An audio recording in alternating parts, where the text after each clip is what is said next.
72,71%, c'est le taux de réussite enregistré au brevet d'études du premier cycle pour la session 2025 au Gabon. Le chiffre a été rendu public ce samedi 5 juillet 2025 par le ministère de l'Éducation nationale, de l'Instruction civique et de la formation professionnelle via les plateformes numériques dédiées à la consultation des résultats. Sur les 40 106 candidats inscrits, 39 280 se sont effectivement présentés aux épreuves.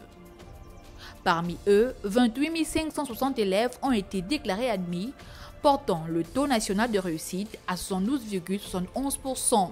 Cette performance représente une hausse de près de 10% par rapport à 2024, où le taux s'élevait à 63,8%, marquant alors une forte baisse en comparaison avec le niveau record de 81,96% atteint en 2023.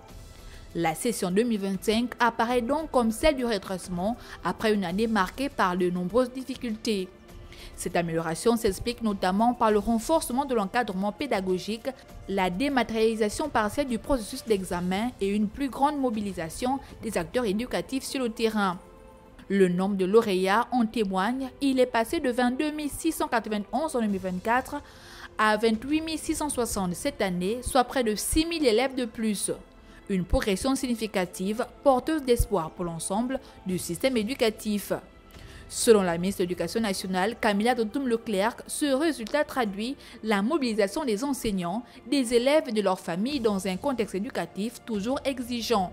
Elle salue cette avancée tout en insistant sur le caractère progressif du redressement. La ministre a également rappelé l'importance de maintenir l'effort collectif. Parmi les mesures envisagées, la poursuite des programmes de soutien scolaire lancés en milieu d'année avec une évaluation prévue de leur impact sur les résultats futurs. Malgré ce rebond, les défis structurels du système éducatif demeurent. Manque d'enseignants, inégalités régionales, infrastructures scolaires vétustes, autant d'obstacles à surmonter pour consolider les acquis. La ministre assure que la consolidation des résultats sera l'une des priorités de la prochaine rentrée scolaire. Le BPC reste une étape charnière dans le parcours scolaire. Il marque la fin du collège et l'entrée au lycée. Pour les 28 660 admis, c'est le début d'un nouveau cycle avec ses choix d'orientation, ses exigences, mais aussi de nouvelles perspectives. 72,71% n'est pas qu'une donnée statistique. Il reflète les espoirs d'une jeunesse, l'engagement discret mais essentiel des enseignants et la volonté d'un pays de miser sur l'éducation pour bâtir son avenir. C'est un taux encourageant mais surtout un palier à dépasser pour continuer à faire progresser l'école gabonaise.